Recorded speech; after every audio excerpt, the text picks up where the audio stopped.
Salut tout le monde. Bon et ben ce soir on vous accueille dans une ambiance un petit peu plus cosy, chaleureuse comme vous pouvez le voir. Parce qu'en fait on s'est rendu compte qu'on vous a pas encore présenté notre projet d'achat du terrain. Dans les vidéos en tout cas on vous en a pas encore parlé. Du coup on s'est dit qu'aujourd'hui c'était l'occasion de le faire pour que vous soyez un petit peu plus au courant de ce qu'on a prévu de faire. On s'est décidé à acheter un terrain il y a combien de temps? 6 mois à peu près. Ouais. Le principal motif, c'était qu'on voulait être propriétaire. Et comme on n'a pas beaucoup de moyens, le seul moyen d'être propriétaire en France, c'est d'acheter un terrain agricole parce que ça coûte pas cher. Pour nous ce qui était essentiel c'était vraiment d'avoir un terrain, et en plus quand on a vu qu'il y avait une ruine sur le terrain, c'était vraiment le petit plus parce que du coup ça veut dire qu'on peut la retaper vu que c'est du bâti, c'est une partie qui est constructible. Donc c'est pour ça que ce terrain il nous a vraiment plu, on a vraiment eu un coup de cœur tout de suite dessus. Ervan, dès le lendemain où on a repéré le terrain sur le Bon Coin, il a été le voir directement, on a pris des vidéos, des photos et on a eu un coup de cœur tous les deux. Là pour le coup c'était vraiment notre coup de cœur, on voulait pas le laisser passer ce terrain et du coup on l'a eu et on est trop contents.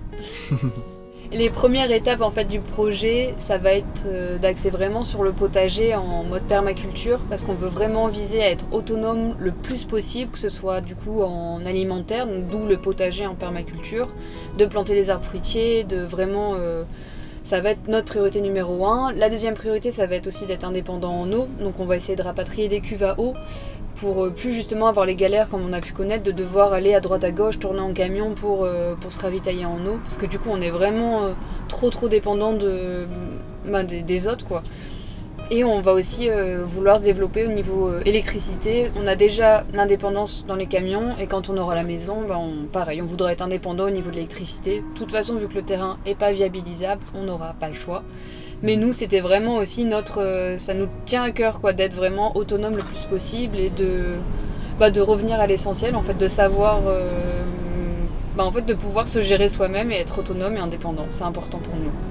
Pour l'eau, le fait qu'on ait des cuves à eau, ou même dans les camions, la vie qu'on mène dans les camions, ça nous fait prendre conscience que l'eau c'est précieux. On prend pas des douches tous les jours, on prend des douches très courtes. Ça nous sensibilise à faire attention en fait aux ressources qu'on a, qui dans une maison, surtout en France, on tourne le robinet, on a l'eau à l'infini, pas cher en plus, et du coup elle perd un peu la valeur qu'elle a en fait. On aime être en extérieur, on aime les grands espaces, on aime la nature tous les deux.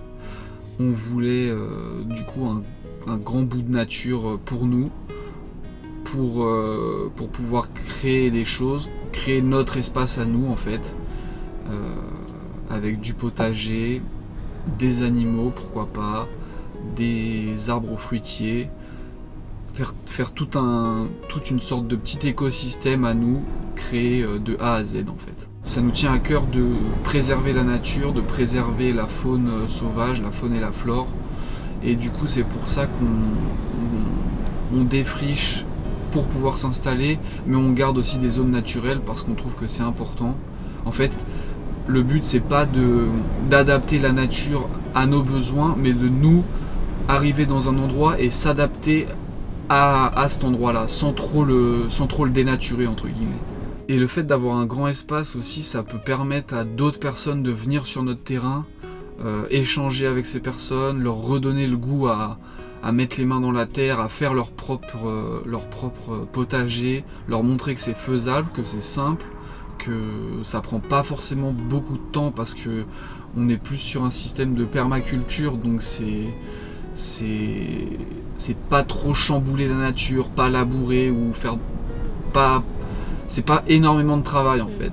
Ça peut inspirer du monde, ça peut redonner le goût ou même donner le goût à des jeunes. Il y a un collège dans le village, à terme pourquoi pas faire venir une classe qui a un programme de SVT sur la vie de la nature, la vie des plantes, tout ça, venir planter et voir toutes les semaines comment ça pousse et tout, c'est plus concret et je pense que c'est plus pédagogique, ça peut être plus intéressant pour tout ça et du coup resensibiliser un peu les personnes, les jeunes à la nature en fait.